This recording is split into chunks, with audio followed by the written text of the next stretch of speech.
What is going on, everyone? My name is Andy. Welcome back to another FPL video. In this one I'm going to discuss the premium defenders. Who are the best options for 6 million or above? We'll take a look at the numbers from last year and the fixtures as well, and of course discuss minutes and things like that. If you enjoyed the video, make sure to give it a like and hit that subscribe button. If you want to sign up to Fantasy Football Hub, there's 50% off at the moment. Links in the description below. Otherwise, let's get into it. Alright, let's start with Liverpool, who according to the expected goals conceded numbers from last season were the third best defence behind Man City and Arsenal, as you might expect. For Liverpool, it was 1.2 expected goals conceded per match. For City, it was 0.91. And Arsenal was 0.75. So Arsenal definitely the best defence in the league, but Liverpool's still right up there. There is a bit of a gap between the three teams, but Liverpool still one of the top defences in the league. Now, the big question is, will Liverpool be massively worse off without Jurgen Klopp? I think most people would agree there's probably going to be some kind of drop-off, but in my opinion, it won't be enough to impact them as FPL options. Like, they're not suddenly going to go from the third best defence in the league to like bottom half. They're still going to be very good, and they've got the fixtures for the start of the season to seriously consider them, right? It's Ipswich away game week 1, Brentford at home game week 2, United away game week 3, which is a bit tougher to get a clean sheet, then 2 home games in game weeks 4 and 5 against Forest and Bournemouth. Even game week 6 against Wolves away is not terrible. So I think Liverpool need some serious consideration, and the good thing about them versus maybe a Man City defender, for example, is you can pretty much guarantee the minutes. Now, I'll come on to Robertson in a second because maybe you can't quite with him, but I think with Trent and Van Dijk, they're definitely going to play. At the time recording, there's probably a little bit of uncertainty about exactly the position that Trent is going to play. Arne Slot was asked quite early into his Liverpool career where he sees Trent playing, and the only answer I've seen since was him saying he knows where he thinks his best position is, but he wants to speak to Trent. And obviously, Trent was away at the Euros and has got time off after the tournament. So we don't yet know exactly where he's going to line up, whether it'll be from right back as a roaming right back inverted, or just starting in midfield. But Trent's going to be on the pitch, and wherever he plays, he's going to be creative. It was 0.12 expected goals per 90 last year, 0.24 expected assists. He was Liverpool's most attacking defender.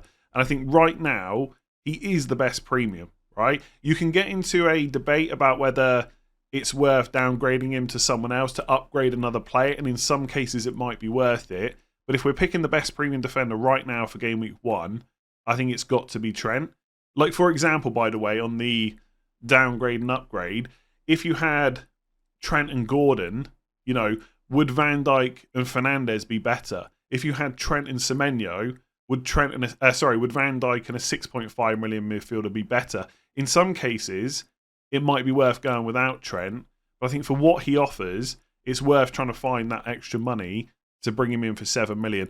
Van Dijk, presumably, is going to stay at Liverpool at least this season. He's definitely going to play. There's no doubts about that. And he does have a goal threat from set pieces, 0.08 XG per 90. 6 million is a nice price point given the fixtures they've got.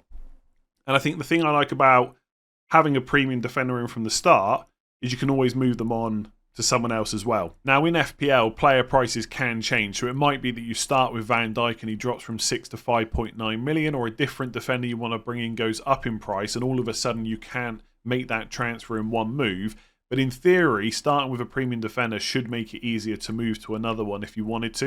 And I think another point about why, or another reason why I think it's handy to start with a premium, and this is more of a general point, they tend to be a little bit more set and forget. Now, with any pick you make in FPL, you want a good run of fixtures, right? And if you've got spare transfers and a player you own is about to come into bad fixtures, you'll usually get rid of them for someone else.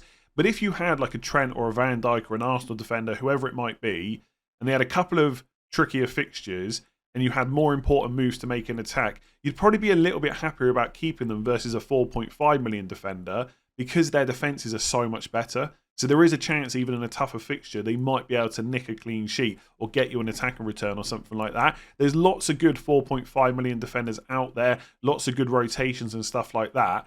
But the simple fact is, none of those players play for defences as good as the ones at a premium price, at least not for the most part. So I would consider at least one. That's not necessarily a Liverpool point, more of a general one.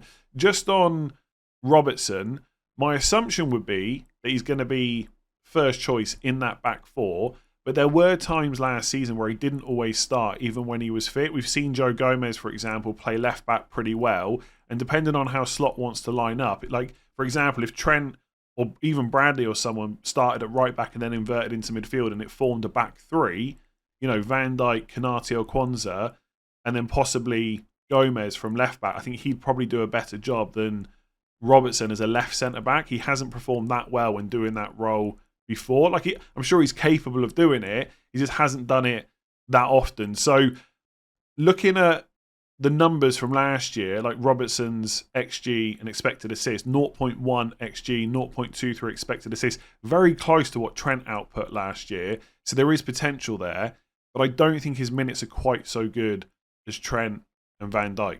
If during pre-season Robertson's playing really well, he's the main left back that they line up with, he's still getting forward, then I will consider him, because I think if he gets the same minutes as Van Dijk, Robertson is better, but I'd want to be sure about that. I don't want to spend $6 million on a player that after a couple of weeks I'm a little bit worried about. So I'm quite keen on having at least one Liverpool defender. I think when you take into account the fixtures for the first 6 game weeks, they can hold their own against the likes of City and Arsenal, even though the data from last year, the expected goals conceded, wasn't quite so good. I think the fixtures make up for it. And with Trent and Van Dijk, you've got an assurity of minutes, which you don't necessarily have from defenders in other teams we're going to talk about. So I really like the look of Liverpool. I guess another question is, can you cover their defence for cheaper? And you will be able to, but again, you don't really have that security of minutes. So who's going to partner Van Dijk at centre-back? Could be Kwanzaa at 4.5, could be Konate at 5 million. I just don't think it's worth taking that risk. The thing that would interest me is if Slot does decide that Trent's a midfielder and Trent's happy to play there as well, which I'm sure he would be, that would open up the door for Conor Bradley to play right back. And at 5 million, that could be an absolute bargain. But I think I think right now that's more hope than anything else. But if that was something that we saw in pre-season, bearing in mind Trent's not going to be back for pre-season until quite late, then all of a sudden you might have a 5 million defender. But realistically, right now it's probably Trent, Van Dijk or Robertson. If you've got the money, definitely Trent. But even a Robertson or a Van Dijk for 6 million, that Liverpool defence with the fixtures, worth considering. So on to Arsenal next. And as I mentioned earlier, they were the best defence in the league last season with 0.75 expected goals conceded per game. Absolutely incredible. And that's a big part of why over the last 2 seasons, I've regularly owned Arsenal defenders. I think last year, I owned double Arsenal defence from something like game week 12, almost right up until the end of the season, maybe even until game week 38.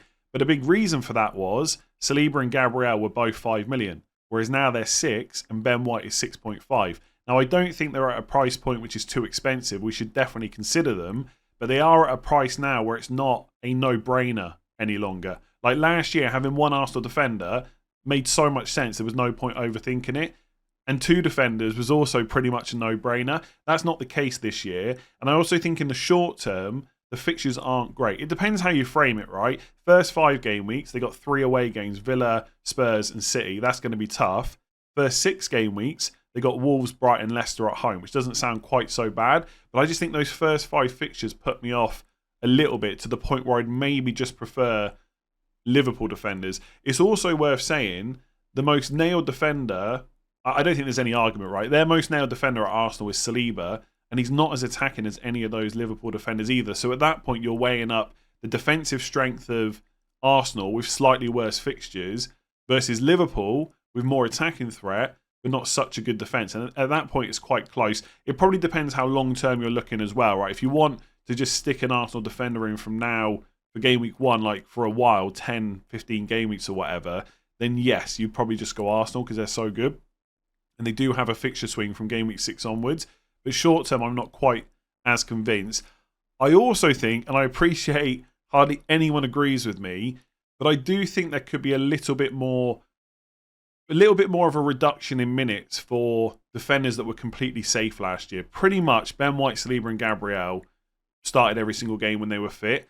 And I do think it's very likely they will start the season as well. But people keep saying to me things like Gvardiol is absolutely nailed and you don't have to worry about him. And they seem to forget that in game week 1 last year, he didn't start. And we spent all of pre-season, or at least I did, with Gvardiol in my squad because 5 million was such a good price. His goal threat is great. and then game week 1 he doesn't start. Neither did he start in game weeks 2, 3, etc. Now, we're not quite sure about what went on, whether it was tactical or otherwise, but Timber started left back, Ben White and Saliba were the centre backs, and Thomas Partey started right back. So Arteta is open to trying something different. Obviously, after that, Timber got injured, and they went back to kind of their more standard back four. But Timber's fit now and available. They might manage him for the start of the season, I get that, but he is there, and Calafiori's coming in as well. So there are more options there. I know a lot of people are saying that Calafiori's just in to play left back, and that's probably correct, right? So it could be Ben White, Saliba, Gabriel, Calafiori. But where does Timber play? He's going to get some game time if he's fit, right? So I just think there's slightly more concern about the minutes, even if it's a minor thing. I do think that Ben White, Saliba and Gabriel will probably start the season. If I'm convinced that Gabriel is nailed, he's definitely the one that I would go for over Saliba, right? He put up 0.13 expected goals per 90 last year. Saliba was only 0.04, but Saliba definitely has the minutes and he's slightly better for bonus as well. So you could opt for him. I just can't. I'm torn because Arsenal have been so good to me over the last couple of seasons defensively. Can I really see myself putting in Saliba with very little goal threat with Villa, Spurs and City away first 5? I'd really want to convince myself about Gabriel. And then Ben White, I've got to be careful about because over the last couple of seasons I've said to ignore him because he's more expensive than Gabriel. And that's still the case this year.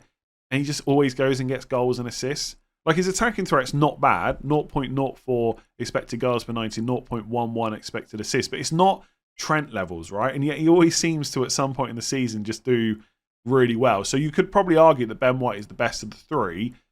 I can't see myself spending 6.5. I think I'd rather go to a Liverpool defender.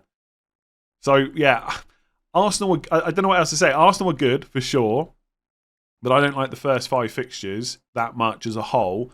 I would rather switch to them game week 6 onwards and just have a bit more information about how they might line up. It might be that Arteta just has a setback for and just leaves it until players get injured.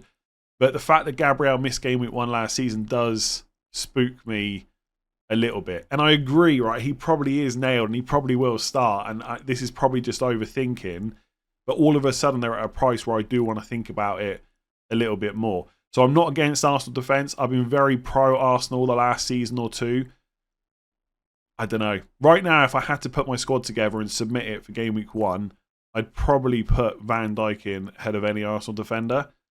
But that might be wrong. So let's talk about Kieran Trippier next, who's been priced at 6 million for Newcastle. Now, I know what a lot of people are going to say straight away. He's probably going to be sold this summer, so don't even think about him. And there does seem to be some rumours going around that Newcastle might look to offload him. And of course, if that happens, you simply just don't put him in your FPL team. Instead, you go straight to the FPL website and put Livramento in for 4.5 million because he would be an absolute bargain. But let's just pretend for a second that Trippier is going to stay, and by game week 1, all those rumours have gone away. Is he worth considering at the same price as Gabriel, Saliba, Van Dijk and Robertson? And I think the answer is probably yes, because although the fixtures could be better for Newcastle in the opening 5 game weeks, they're not terrible. Southampton at home is good, then Bournemouth away, Spurs at home, Wolves away, Fulham away. I've said before about Newcastle defenders, I would like 1 or 2 of those away games to be at home, but they're not awful fixtures. And the thing you get with Trippier is guaranteed attack and output. Like last year, even in a season where some people would say he struggled a little bit, his expected assists were 0.28. That was higher than Trent. That was higher than any of the defenders we've spoken about so far. Not so much of a goal threat, but there is potential there to get assists. And if he gets assists and clean sheets in the same game, he's probably going to hit maximum bonus as well. So he's still a really nice option. And I think fixtures-wise, you could say the first 5 are better than Arsenal. And if he is still at Newcastle, presumably he'll be nailed on. Now, he is getting older, right? So Livramento might get more of a chance. But I think if he's at Newcastle going into game week 1, he will start as long as he's fit and available. And you've got almost, or at least one of the best fixtures you can get straight away. And then Bournemouth away is not that bad either. I think my view on Trippier would be that if we get to game week 1, those rumours are still going around. There's just no point risking it. Yes, he's good for FPL, but he's not that good that you should put him in at all costs. But for someone that wants to go a little bit different compared to the other players we've spoken about, he could be worth considering. But if he goes, or there's still rumours, I would just completely ignore him.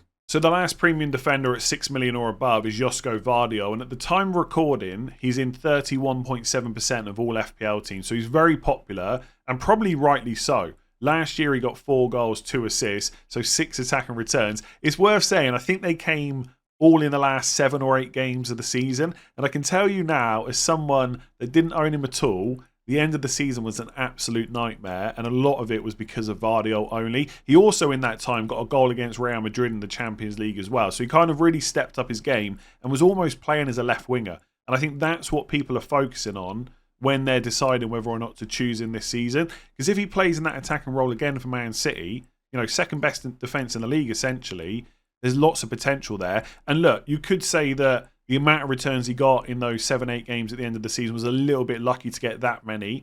I think that's probably fair, but the attacking numbers are good. 0.12 expected goals per 90, one of the highest on the list from the players we've spoken about in this bracket, and 0.08 expected assists. Given how good Man City are defensively and the first 4 fixtures they've got, there is definitely points on offer. So it's Chelsea away game week 1, that will be tough. Then it's Ipswich at home, West Ham away, Brentford at home. So the key thing is really those 3 fixtures, because afterwards it's Arsenal at home and Newcastle away.